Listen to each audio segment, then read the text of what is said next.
So halos lahat naman ng lalaki gustong kumain o tumikim ng pichi-pichi. Okay? So depende na lang sa kanila kung yung kanilang last experience is naging maayos ba o naging maganda yung kanilang karanasan sa pagkain ng pichi-pichi. Okay? So pero mga girls, papaliwanag ko sa inyo, lahat po ng lalaki gusto po yan. Okay? So, depende na lang sa inyo kung paano nyo ipiprepare yung inyong mga pichi-pichi. So, huwag kayong mag-alala mga kamamay, mga girls. Nag-prepared ako dito ng 7 tips kung paano nyo mapapakain ng pichi-pichi. Okay? Kahit wala kayong sabihin yung inyong mga jowa, yung inyong mga asawa. Kaya ano pang hinihintay nyo mga kamamay? Isa lang hinihiling ko, if you want ng ganitong klase ng mga video tungkol sa love advice. Okay, so isa lang hinihiling ko, just click the subscribe button and notification bell para sa mas marami pang video na po pwede kong i-share dito. And if ever na may oras pa kayo, pwede nyo balikan yung mga video ko pang ginawa noon. Okay? So kung nakapag-subscribe na kayo, maraming salamat at simulan na natin ang video ito.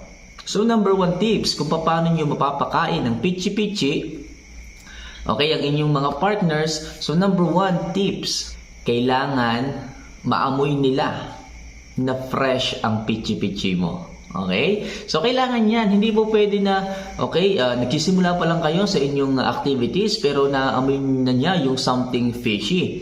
Okay? So, sino ba namang lalaki ang gaganahan kapag kaganyan? Kung sa halip na maamoy nila is amoy ng sampagita, ang naamoy nila, amoy ng isang bagong huling isda. Okay, so sana nagigets nyo mga girls, kailangan pakita nyo yung freshness, yung amoy sampagita, yung amoy bulaklak. Dapat talagang mabango kayo, dapat nakapanligo na kayo, dapat may scent, okay, o may amoy kayo na talagang nakakahalina. Okay, so yan yung number 1 tips ko sa inyo, kailangan maamoy nila na bagong ligo o bagong hugas ang pichi-pichi ninyo. Okay? So, number 2 tips. Kailangan mahiyain ka muna. Okay? So, minsan ka lang maging mahiyain kung matagal na kayo ng partner mo, kung matagal na kayo nagsasama ng jowa mo o ng partner mo o ng asawa mo. At this moment of time, kapag ka nagaganon kayo, ipakita mo kahit paano, kahit konti, yung pagkamahiyain mo. Okay? So, habang kayo is naglalabing-labing, habang siya is bumababa ng pababa, kapag ka malapit na siya, for example, malapit na siya dito sa may pusod mo, so, konting hiya.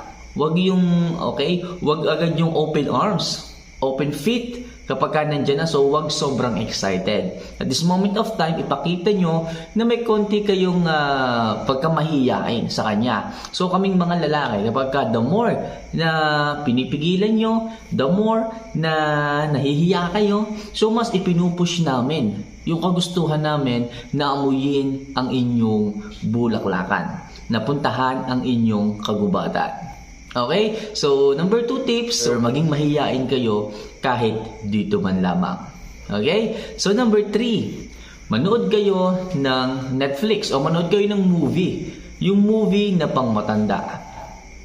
Okay? Sa ganyan, nagkakaroon kayo ng idea, nagkakaroon kayo ng something na plano kung paano magiging flow ng inyong magiging activity. Kasi once na nakapanood kayo ng isang movie about sa inyong activity na gagawin maya-maya, okay? So, tingnan ninyo yung bawat movement, tingnan ninyo kung ano yung bawat ginagawa, and susunod sa inyo yung mga dapat nyong gawin. Okay? Kung nakita nyo dun sa movie na kinain ng babae ang ice buko, so, ganun din yung gawin ninyo. Para sa ganun nga, sabi ko nga, nakaset plan ang bawat gagawin ninyo. So, makakatulong po yung panonood nyo ng movie.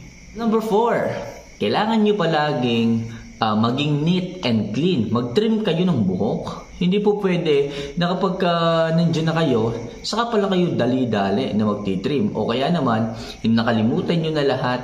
Okay? Hindi na kayo nakapag-trim. Nakita nyo na talagang long hair talaga yan. Diba? Sino ba namang lalaki ang gaganahan kapag nakita nila, okay, na talagang ang sukal ng kagubatan? Sino ba naman ang pupunta sa kagubatan kung nakita niya na ang lalago ng damo? Okay? So, para sa inyo mga girls, kailangan nyo kung gusto nyong puntahan ng mga boys ang inyong kagubatan na yan, linisan ninyo, i-mower naman ninyo, i-trim ninyo, ika nga. Para sa ganon, yung excitement ng mga lalaki is talagang nandoon. Okay? Kung hindi man, for example, nahiya siya na hindi puntahan yan kahit magubat or masukal, so sa susunod na event, possible hindi na niya yung puntahan kasi alam na niya eh. Okay? So mas maganda siguro sa unang pagkakataon or at this moment of time, okay, presentable yung kagubatan na meron dyan. So next, sound effect. Okay? So mahalaga yung sound effect mga kamamay. Okay? So for example, nandito na sila sa bandang ito, pababa ng pababa. So kapag nandito na sila sa bandang, okay, dito sa may bandang tiyan ninyo, gumawa kayo ng isang unique sound effect. Okay? Na every time na kapag pumupunta siya dyan, so may sound effect na naririnig sila sa inyo. Okay? Kaming mga lalaki, once na nakakarinig kami ng mga sound effect na ganyan, na talagang nakakahalina, so mag-iisip pa kami ng mga body parts ninyo kung ano ba yung mga sound effect na maririnig namin once na pinuntahan namin yan. And syempre, mas pupuntahan namin at una naming maiisip na puntahan yung inyong bulaklakan, okay, para marinig, okay, yung magandang sound effect na manggagaling sa inyo. Kaya mga girls, okay, so bilang isang tips, gandahan ninyo ang sound effect na inyong iparirinig. Number 6, magsuot kayo ng isang, alam niyo na, yung talagang mapang-akit na kasuotan. So sa aming mga lalaki, kapag nakita namin kayo na talagang ang suot ninyo is talagang napaka-sexy, so madali kaming mag-init. Okay, so kung makikita naman namin na ang suot ninyo parang pang sinauna or parang panahon pa ng inyong mga lolo at lola, okay, mawawala kami ng gana. Kaya piliin nyo mga kamamay, mga girls, ang dapat nyo suotin. Dapat comfortable kayo, dapat presko. Para sa ganun, pag nakita namin kayo, talagang pupuntahan kaagad namin yung dapat puntahan. Kaya kung nakikita namin na see-through yung suot ninyo, nakikita namin yung loob o yung anino ng kung ano man dyan, di ba? So, mas excited kami na puntahan yung inyong mga itinatago. Okay, so kaya mga kamamay, so pumunta na kayo ng mall, pumunta na kayo ng ukay-ukay o kung saan man, basta maghanap kayo ng isang presentableng damit. Okay, na pantulog na talagang magbibigay ng isang mapang-akit na gabi pagdating sa inyong mga partners. So and last, gawin mo sa kanya, okay, yung mga bagay na gusto mong gawin din sa iyo. Okay? Yung mga bagay na talagang excited ka na kapag ginagawa mo sa kanya is dapat gawin niya rin sa iyo. Okay, kasi tayong kaming mga lalaki, so hindi naman kasi kailangan na kami lang palagi yung kikilos, kami lang palagi yung gagalaw. Kailangan meron ding cooperation ninyo. If you want na nakainin namin yung inyong mga pichi-pichi, show to us. Okay, na kinakain nyo rin yung pipino namin. Para sa ganon,